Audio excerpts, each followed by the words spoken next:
and welcome. This is a chat with the professional, a show that has been designed to x-ray the activities of professional individuals and corporate bodies. As always, my name is Martin Tobu, and I'm sure glad to be with you. Today, we are going to be having another professional in politics. We are going to be discussing an administration in one of the southwestern states of Nigeria. And my guest is going to be the Honorable Commissioner in charge of information and orientation in Ogun State. That's the state in focus today, and we are going to be taking a look at the 8 years of Otumba Gbenga Daniel's administration in Ogun State. So the interview segment comes back after the usual break. Please don't go away.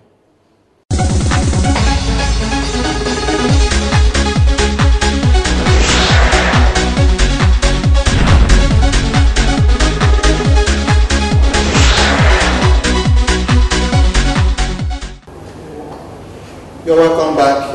This is still a chat with a professional, and like I mentioned in my introduction, today we have a man of many colors, a professional to the core. This is someone who has paid his dues in so very many professions. A media practitioner, a consultant, a businessman, a one-time university lecturer, now Commissioner for Information and Orientation in Ogun State, Southwest Nigeria. So join me now as I welcome to the show Sina Kawonise. You're welcome to the show. Thank you very much. One of the very, let me not say very few, because I know that Ogun State is star-studded when you talk about professionals in politics. But it's been another 4 years of meritorious service, talking about the Otumba Gbenga Daniel's administration, the second term, serving the people of Ogun State. So far, so good. What would be your assessment of the administration within the past 8 years? Yes, you've gone around, though you probably may not have been the information commissioner within the past 8 years, but at least you've witnessed, the administration of Otumba Gbenga Daniel within the past 8 years. So, what would be your personal assessment of the administration? As you rightly said, it's been 8 years of meritorious service to the people of Ogun State. Certainly, has delivered. He did not come into public office as a tabula rasa in terms of, just coming without any program. He had 2 major documents that people related with, which served as, so to say, marking schemes for his own performance in office. And that first one was, contract with the people of Ogun State, and then the second one, when he got the second term, was securing, the future of the state. So, and when you look at the 2 documents, we sat down, and we do sit down all the time. We mark, okay, this promise, has it delivered? This and this other promises, has it delivered on them, and all of that? And to the glory of God, more than 95% of the promises have been delivered. The remaining ones, of course, for obvious reason of paucity of funds, because of the economic meltdown that started in late 2008, we were having some challenges. But in terms of, the major plank of the administration, he has delivered, and that is even widely acknowledged by everybody, including even his critics.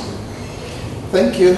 As a professional media practitioner, I know it must have been an experience worth a while. Ogun State being a highly sophisticated one. What would you say has been the added impetus to your profession as a media practitioner, working as the chief information manager in Ogun State, as sophisticated as it is? Well, it's been a very worthwhile experience. But when I came, I met a regime of a lot of misinformation and disinformation, a lot of falsehood being peddled, in the media against the government of Ogun State, particularly against the person of the governor of Ogun State, Otumba Gbenga Daniel. That was the situation I met on the ground. And I brought my own integrity and credibility, to the table. In doing this work, and I do tell people that media management is not very difficult to do if you have integrity and if you see the truth at all times. And then, of course, there is no medicine, so to say, against, bad media, as long as you perform. If you do not perform, there is no amount of gratification, there is no amount of bribery, bribery quote that you give out that will save you from bad press. Yeah. So, but what I did, we have a very good product in the state, we have a very good brand in the state. All that I did was to present the facts as they were, and present the facts as they were. Indeed marketable. Oh yes, because OGD is a very strong brand any day. The achievements, were there for all to see. It's not about any media creation, the kind of media hype that you have, people who try to sell themselves without anything to sell at the end of the day. We have a lot to sell there. So all that I did was just to say, okay, these are the facts on the ground, this is the fact of the achievement, these are the challenges that we have, this is what is coming in from Abuja, this is what we are making here. So I made it very open, and of course dramatically the response changed. Yes. Because, and then again, as a matter, as a rule, nobody ever called me for any question, and I will tell the person no comment or that I will not pick my calls. Because there'll always be an answer. There's an answer. Whatever we did based on certain level of reasoning, yes, with certain level of rationality. So we didn't have anything, and we still don't have anything to hide. So anybody that called, I always answered. I always picked my call, and I always gave perspective to whatever happened. And that, of course, went a long way. Because it's only when you have something to hide and somebody is calling you, you are hiding, you are not taking your call, begin to bow and all of that. You do not have anything to hide here. And that has been the experience. Good. It's been a refreshing moment, if you ask me, and I'm sure viewers watching at home, you will agree with me that we have indeed a core professional here. One of the great minds, spearheading the leadership of Ogun State in the person of the Honorable Commissioner in charge of information and orientation, Sina Kawonise. Well, at this moment we must take a break. Don't go anywhere. We'll be back, and then the interview segment continues. Please stay.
You're welcome back. You're still watching A Chat with the Professional, and my guest today is the Honorable Commissioner in charge of Information and Orientation at the Ogun State, Southwest Nigeria. Before we went on break, he has tried to give us an overview of what the administration of Otumba Gbenga Daniels has done over the last 8 years as they try to wind up.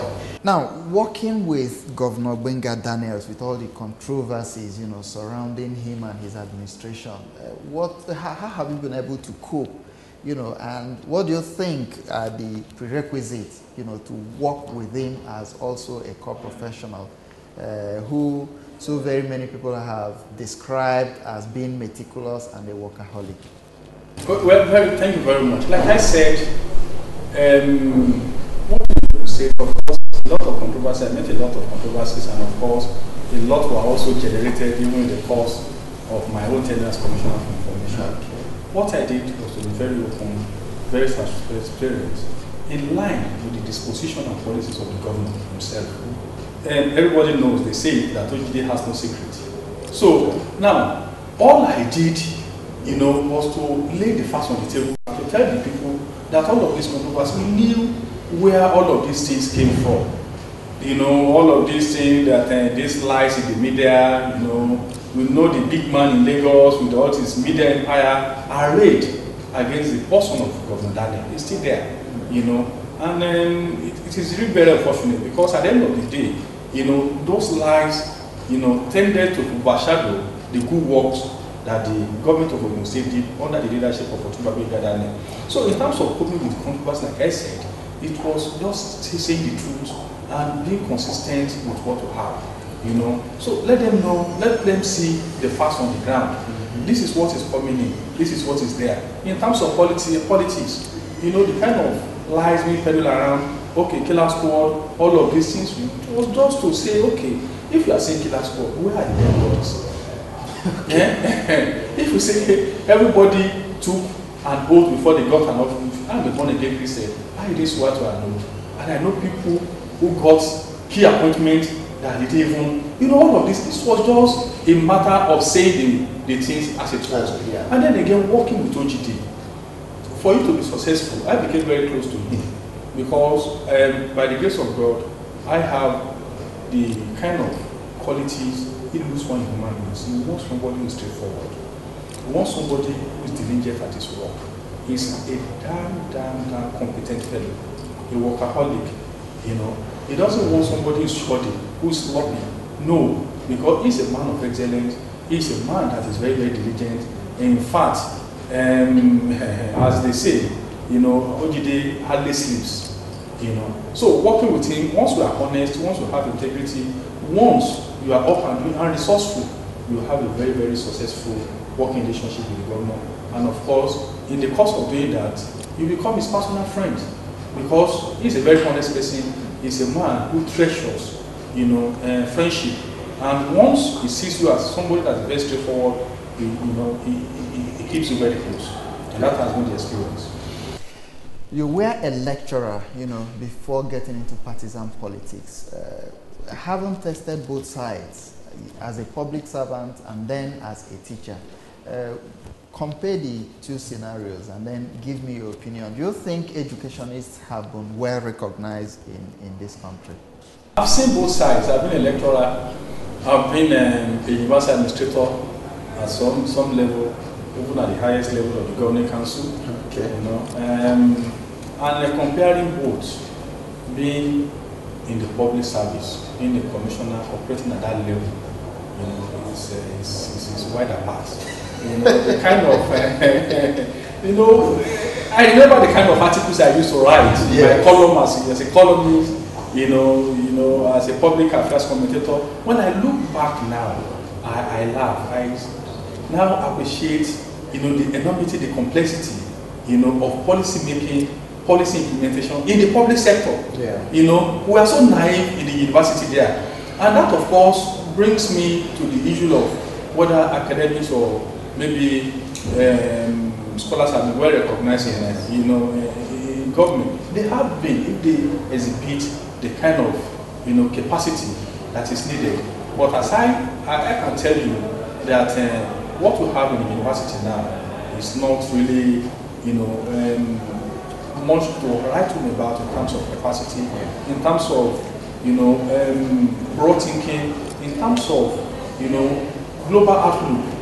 You know, the best and the brightest have left the university system, and that is the truth, because of the condition of service there that we are trying to also make good now and all of that. You know, what is left there we do respect. Actually, we are not having the best, the first 11. So do you agree to the school of thought that the entire curricula of Nigerian educational system should be overhauled? Because we are still operating the pre-colonial curricula, which, of course, given what your experience as a public servant, some of the experience, you know, you've garnered here are ordinarily things to a very certain level that you should acquire in schools or in our educational system, but we're not getting that. No, I don't think the issue is that of curriculum or the curricula that we are operating in the university system. I think the quality of personnel in the university system now. You know, we still have people of merit, we still have people who are really very good. The guy that did very well in INEC was my colleague. But how do you enhance the quality of teaching and learning in the university when teaching, as it were, is not well remunerated. Yeah, well, that is the unfortunate thing that we have. I think once you have an underdeveloped society and a developed economy, it affects virtually everything. You know, the kind of income that we have, the kind of resources are available to us as an underdeveloped country, you know, are not enough to give us a kind of first-rate, first-class educational system that we normally should have. When you compare what we have here in Nigeria, you know, vis-a-vis what is available in Europe and America is a factor. But then again, you have to look at the level of resources available in Europe, in European countries and in America compared to what we have. We are in a hurry to develop.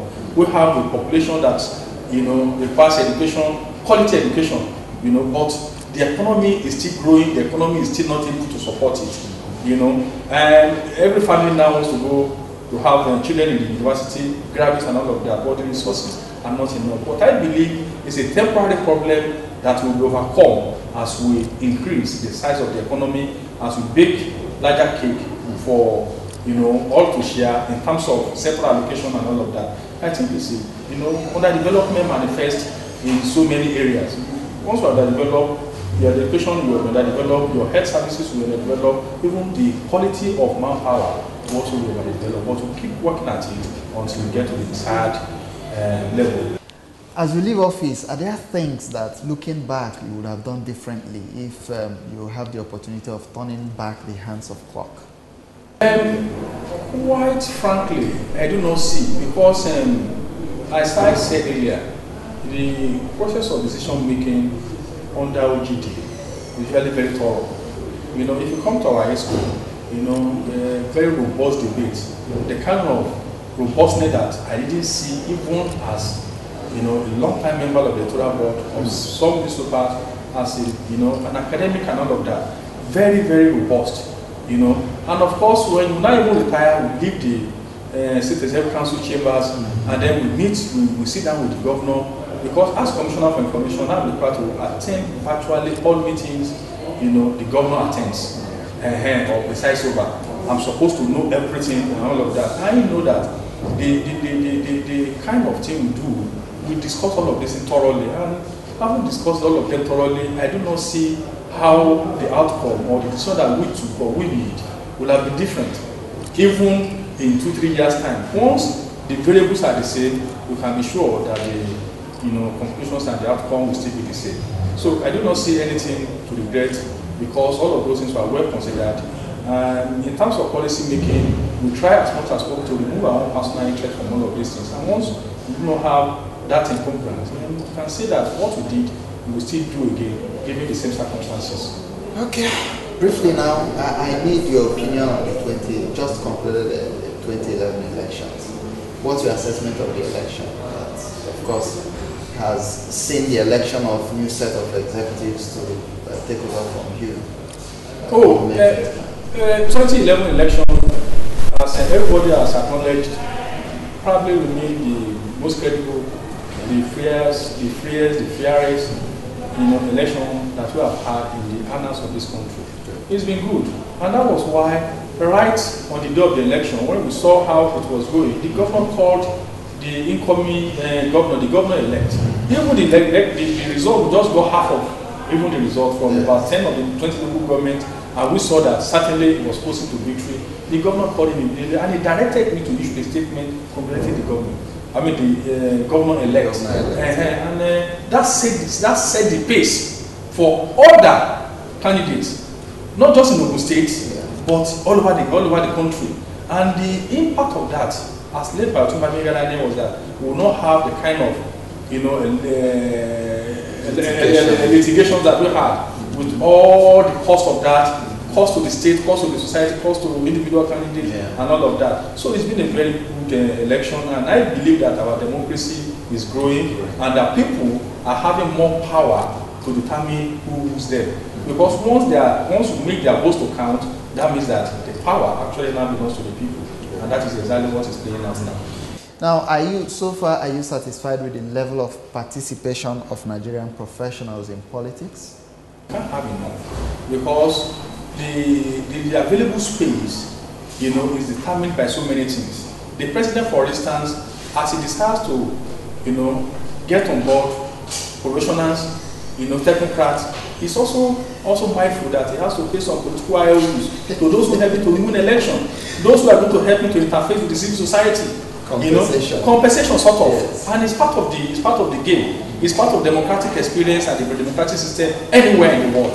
So, of course, in as much as I would have loved that we have more professionals in public administration, in politics, but the available space, will not accommodate as many as we would have wanted, to be there. Okay, finally, what are your expectations, or what advice would you have for the incoming administration?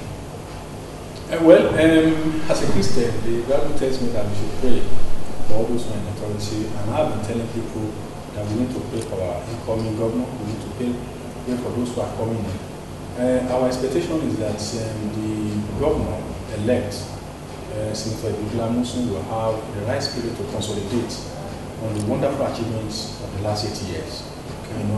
Time for politics has passed now. He has won election, and I believe that he will now be a statesman and be the father of all in the state. And of course, I see a lot of the challenges. The major challenge that we have in Ogun State is the paucity of funds.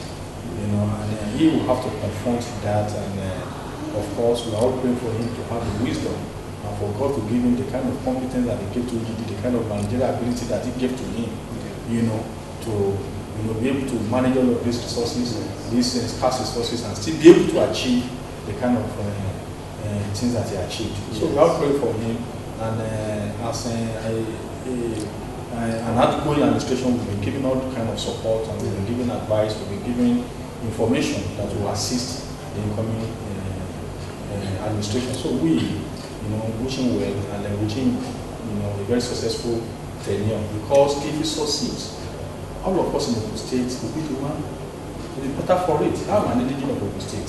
So if I'm also performs and it becomes successful, the state is progressing. It's progressing, and that is our own prayer, beyond partisan politics. Okay, thank you very much. What would you have to say about the show, briefly?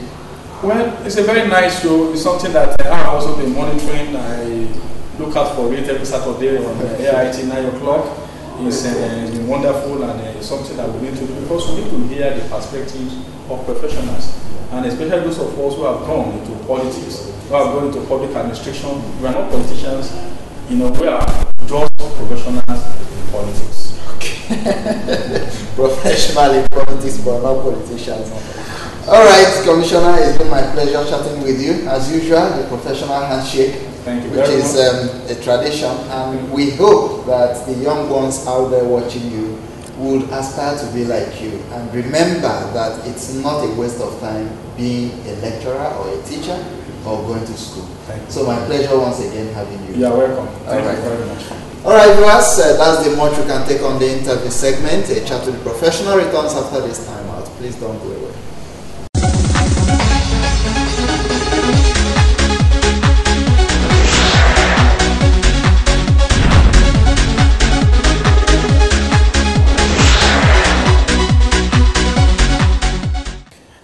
All right, viewers, I'm afraid that's the much we can take on the show today, a chat to the professional, and you will agree with me that Sina Kawonise is indeed a core professional, serving as Honorable Commissioner in charge of Information and Orientation in the last lap of Otumba Gbenga Daniel's administration in Ogun State, southwest Nigeria. What more can I say? We need more professionals, to get into the administration of our respective states, ministries, and parastatals, so that Nigeria as a country, as an entity, will be the best for it. You and I know that it's only when we have round pegs in round holes that we indeed can achieve. And Nigeria is indeed in high demand of core professionals to manage her resources. We've got all it takes to be not just the giant of Africa, but one of the leading economies. If you ask me, we should be amongst the 10 leading economies the world over. The much talk about the leading 20 economies in the world, as far as I am concerned, it's not good enough for the largest black nation in the whole world. So Till next week when I come your way, I remain Martin Sobu saying, make a chat with the professional, your number one, and come next week, we'll come with another exciting package. I'll see you.